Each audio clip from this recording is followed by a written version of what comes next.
Mesdames et messieurs, bonsoir. Clôture ce dimanche à Itanda de la première édition des Salons national d'artisanat. La sélection de football de Ngazidja, détentrice de la Coupe de la Fédération, reçue ce dimanche au Palais de Mrodjou par le gouverneur Hassani Hamadi. Telles sont les grandes lignes de cette édition. Une cérémonie officielle a été organisée ce dimanche, marquant la fin d'un salon national de l'artisanat comorien réussi. Lancé il y a quelques jours sur le site culturel de Bandamadi Tandra, cette première édition suit le chemin de l'institutionnalisation des arts nationaux après la tenue il y a quelques mois du premier salon du livre dans le pays. La présence du chef de l'État, de son épouse, de vice-président en charge de l'artisanat à cette clôture, comme leurs prestations respectives joliment improvisées, ont fait de cette soirée un moment de détente. Reportage de Salim Zarkachi et Saïd Magaga.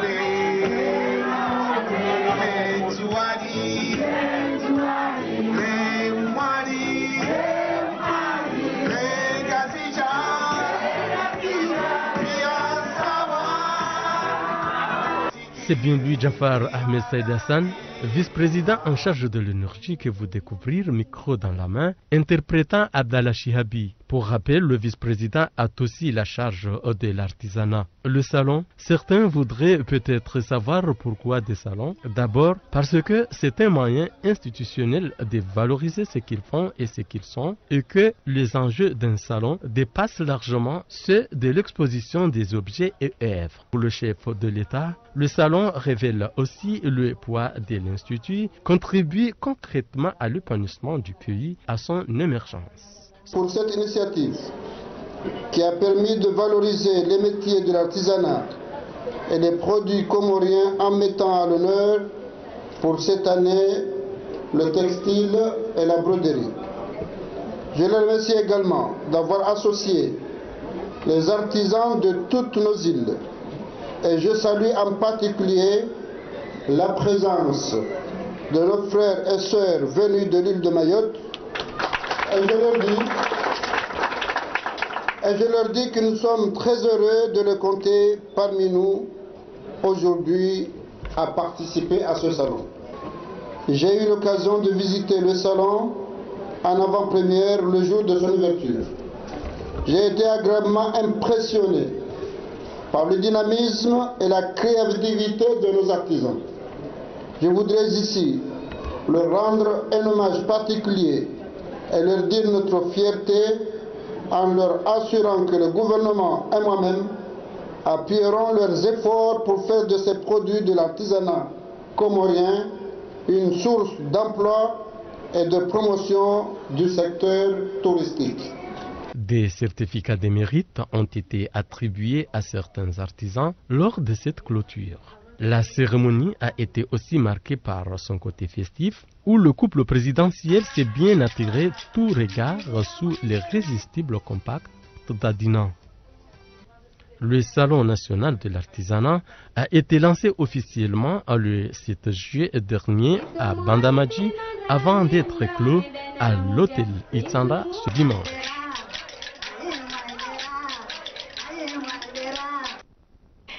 Nadjla Moudine, étudiante en collaboration avec Citizens Coiffure, organise le 16 juillet prochain un casting dont l'objectif recherché est de tester le talent des jeunes dans le but de les motiver pour leur passion. L'organisatrice de cet événement nous en dit plus. Comorien, ça nous sert en fait à recruter pour l'événement justement des enfants âgés entre 5 et 18 ans. Recruter des personnes en fait qui ont des talents comme le chant, la danse, la musique, l'acrobatie, de la marionnette ou même de la magie.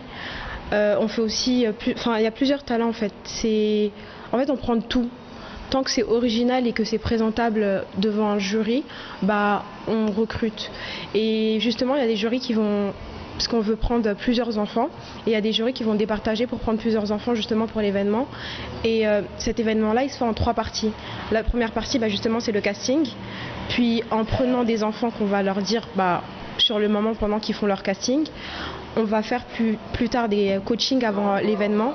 Puis après, il y aura le grand événement qui sera où ils vont présenter devant un grand public leur événement. Et le public, en fait, il va choisir trois gagnants. 3 gagnants parmi les candidats qui vont participer pour les nommer en tant que la prestation la plus originale, la prestation que le public a le plus aimé et la prestation la plus performante.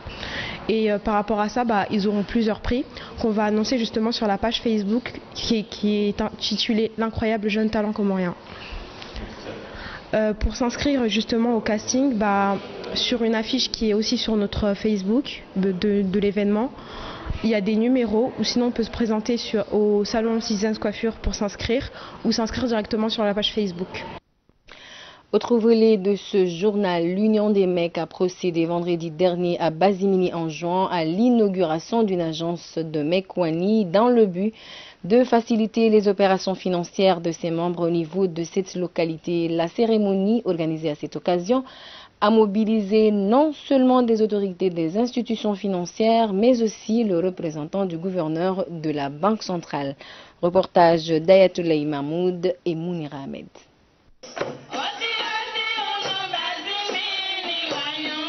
Cette agence de la Mekwani a pour objectif de faciliter ses membres de la région de Bazimini d'effectuer leurs différentes opérations en toute sécurité. Au cours de la cérémonie inaugurale, les discours prononcés à cette occasion ont mis en exergue l'importance de cette initiative. Ils ont fait aussi l'état des besoins de la population pour la sécurisation de leur argent. Souvent, pour faire une opération, ils étaient obligés de payer un taxi pour venir à Ouani. C'est pourquoi nous avons eu cette idée d'ouvrir une agence ici. Bazimini aujourd'hui est devenu un centre commercial. C'est pratiquement, je peux dire, le Dubaï des Comores. Beaucoup de gens viennent ici. Donc cette agence de la Mecque à Bazimini permettra à ces gens-là, aux opérateurs économiques, à tout le monde, de pouvoir faire leurs opérations de proximité sans être obligés de se déplacer pour venir à Ouani. C'est un projet qui date de plus de 3 ans. Il a vu le jour grâce aux efforts déployés par les responsables de cette institution et la Banque centrale. À cette occasion, le maire de la commune de Bazimini énumère les efforts déployés. Je félicite vraiment cette idée, comme quoi ça ouvre beaucoup de capacités ou beaucoup des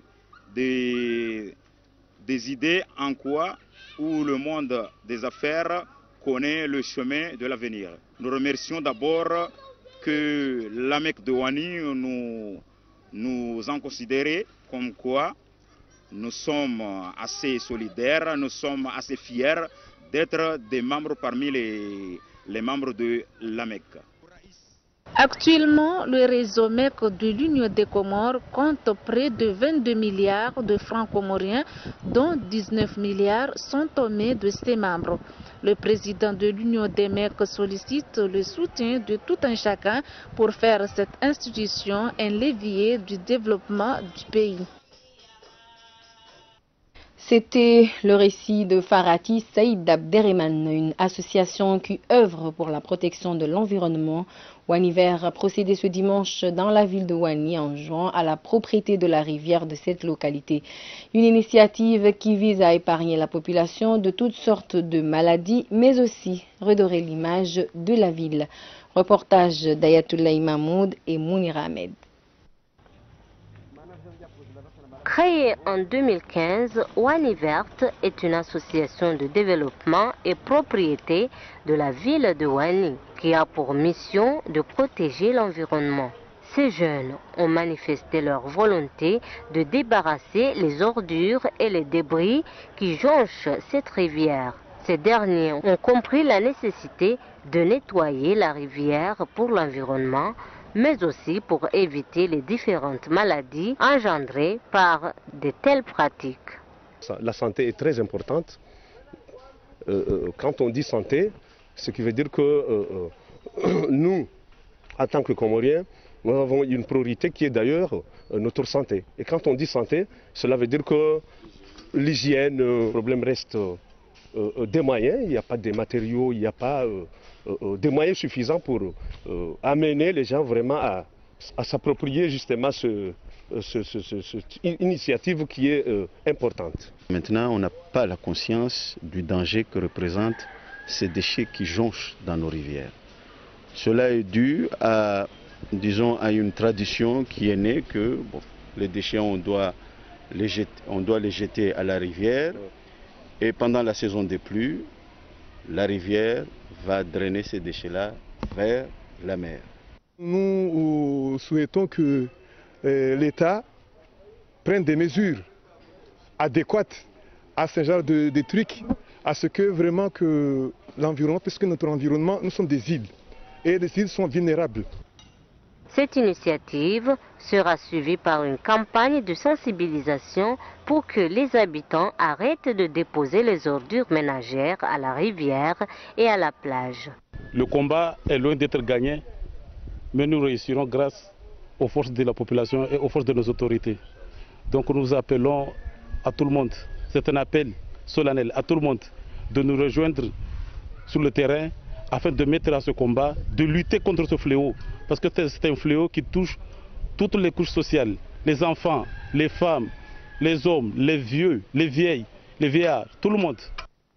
Cette association environnementale espère l'appui de tout le monde, y compris celle des autorités du pays, afin de disposer des poubelles et des endroits précis pour déposer les ordures ménagères. La gestion de celles-ci en dépend.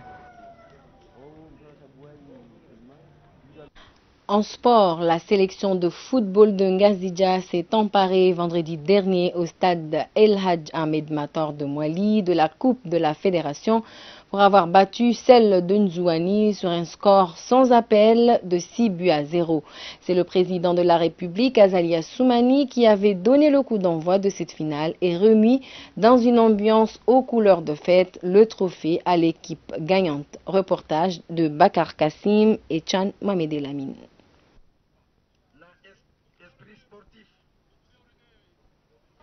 Jamais la sélection de Ngazidja ne s'est montrée aussi efficace à tous les postes. La récompense est donc la Coupe de la Fédération qu'elle a décrochée de la meilleure de façon aux dépens de celle de Nzouani. Cette dernière n'a pas pu contenir les assauts des coéquipiers de la Catus qui se sont imposés sur le score sans appel de 6-0. Au terme de la première mi-temps, les carottes étaient déjà cuites puisque Ngazidja mène le score irréversible de 5-0. C'est Tchenko qui a ouvert le score à la 12e minute. Adadin doubla la mise à la 15e minute avant que Narcisse, Al-Hadir Lakidoubé et Djoudja n'alourdissent la note à la 24e et 25e minute des Jeux. C'est le président de la République, Azalia Soumani, qui avait donné le coup d'envoi de cette finale à 30 minutes et remis le trophée à la sélection gagnante. Grâce à Dieu, on a remporté ce coup.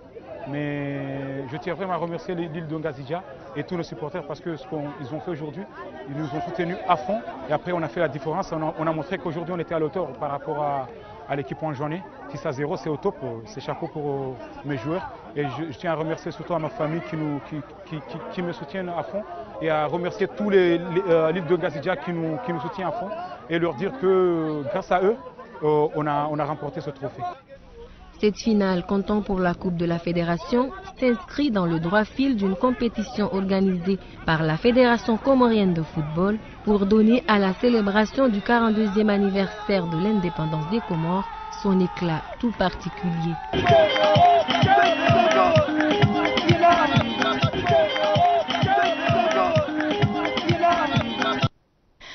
Le gouverneur de Ngazidja, Hassan Hamadi, a reçu ce dimanche au palais de Mrodjou la sélection de football de Ngazidja, vainqueur de la Coupe de la Fédération, 6-0 devant celle de Nzouani. Cette réception a été une occasion pour le gouverneur de primer les principaux acteurs de cette éclatante victoire. Reportage d'Ibrahim Kababo, le compte-rendu de Sofiati Ibrahim. Cette victoire de la sélection de Ngazidja n'a laissé le gouverneur Hassani Hamadi indifférent. Celui-ci a primé les 6 buteurs. C'est une façon de les encourager, ces joueurs qui ont honoré l'île de Ngazidja en remportant le trophée de cette 5e édition de la fédération organisée dans l'île de Djoumbé Fatima. Avant de féliciter la sélection, le gouverneur a regretté le fait que cette sélection a pris un bateau pour s'y rendre. Qui a ramené une victoire tellement si importante, non seulement pour la jeunesse, mais aussi pour l'île des Comores. Nous tenons cette occasion pour les remercier, de les demander de continuer. Nous remercions également toutes les équipes qui ont joué avec cette sélection, puisque sans elles, sans doute, on ne sera pas finaliste et victorieux. Nous remercions tous ceux qui y ont contribué de près et de loin à l'organisation de ce match, mais aussi ceux qui y ont pu contribuer à vous aider à vivre à Mouéli et vous permettre de faire un bon match.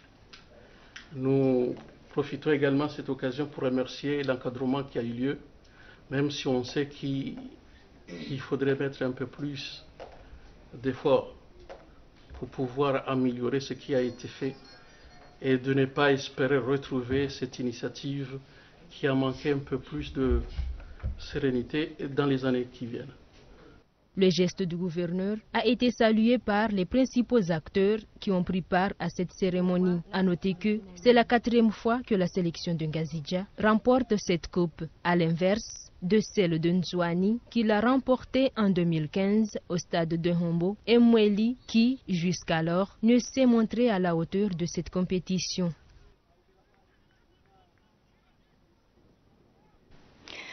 Le Croissant Rouge Antenne d'Anjouan a organisé à l'occasion du 42e anniversaire de l'indépendance des Comores des activités sportives dans la ville de Moutsamoudou.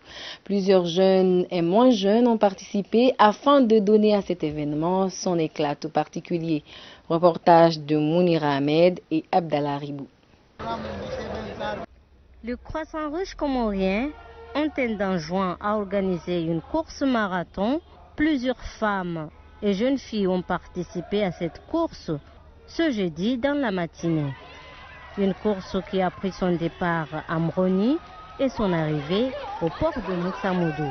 Cette activité fait également partie des activités organisées pour la célébration du 42e anniversaire de l'indépendance des Comores, fêté chaque 6 juillet de l'année.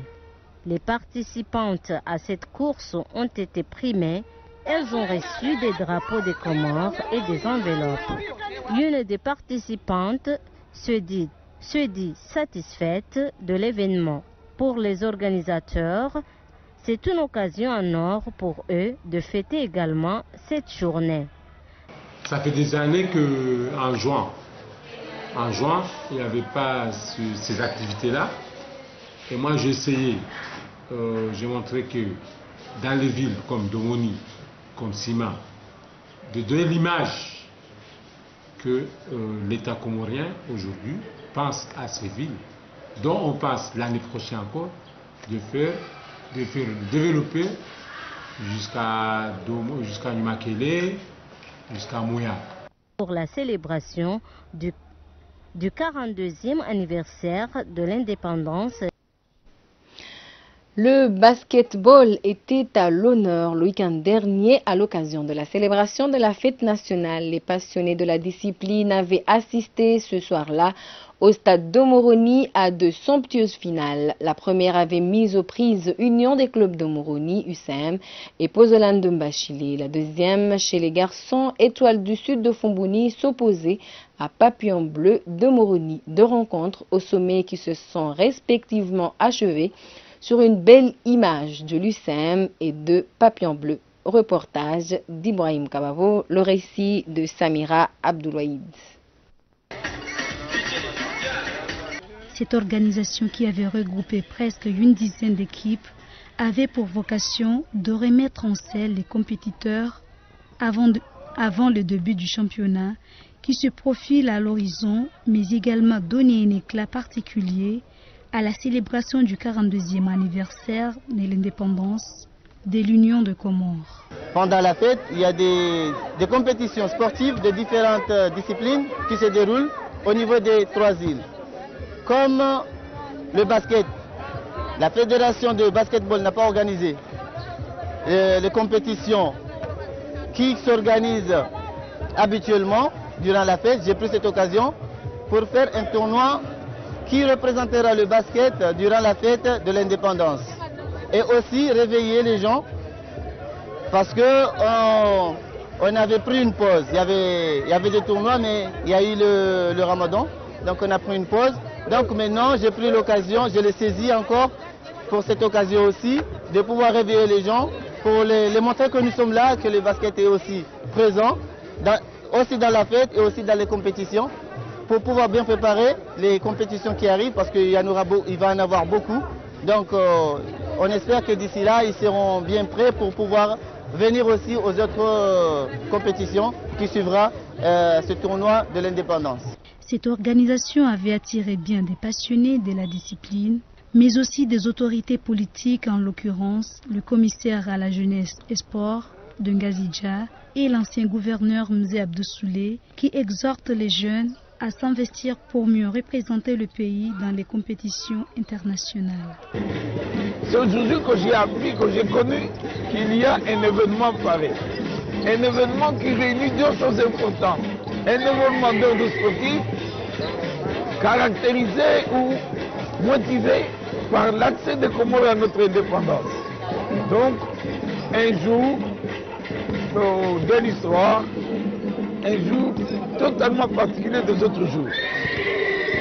Alors, ayant appris qu'il y a ce match-là, certes, j'ai eu le courage et la volonté, l'amour d'y assister, participer par ma présence, pouvoir apprécier. Alors, pour me résumer, je me suffirai de ces quelques éléments, mais je crois qu'il est temps à ce que nous nous ressaisissons et être à côté de nos enfants. Je dirais, nous, on a fait le sport, un sport pas amateuriste, mais plutôt un sport à caractère professionnel, bien qu'on n'a pas été payé. Mais le niveau a été très élevé par rapport aujourd'hui. Alors, je crierai haut et fort à nos enfants d'être encore beaucoup plus ambitieux, animer encore beaucoup plus de courage, volonté, pour qu'on les voie beaucoup plus mieux que nous, pour qu'on puisse oublier notre temps et de gérer, apprécier, s'attacher à leur temps. Oh, ils ont beaucoup plus de chance, beaucoup plus d'opportunités que nous. Ils doivent aussi avoir beaucoup plus de potentialité que nous et ils doivent alors motiver, travailler ces potentialités pour que les Comores encore reprennent sa position digne de mérite. Parce que dans la région, incontestablement, les Comoriens ont des atouts dans tous les domaines du sport. Dans le même ordre d'idées, les passionnés de basketball avaient eu droit également à une somptueuse finale entre le Papillon Bleu de Moroni et Étoile du Sud de Funguni. Cette finale s'est achevée sur une belle image de Papillon Bleu qui s'est imposée sur le résultat de 60 à 45 points. Au coup des sifflets finales, l'équipe gagnante a laissé éclater sa joie. Nous vous rappelons les grandes lignes de cette édition. Clôture ce dimanche à Itandra de la première édition d'un salon national d'artisanat. La sélection de football de Ngazidja, détentrice de la Coupe de la Fédération, reçue ce dimanche au Palais de Mrodjou par le gouverneur Hassani Hamadi. C'est la fin de cette édition. Merci de l'avoir suivi et bonne suite de programmes sur RTC. Au revoir.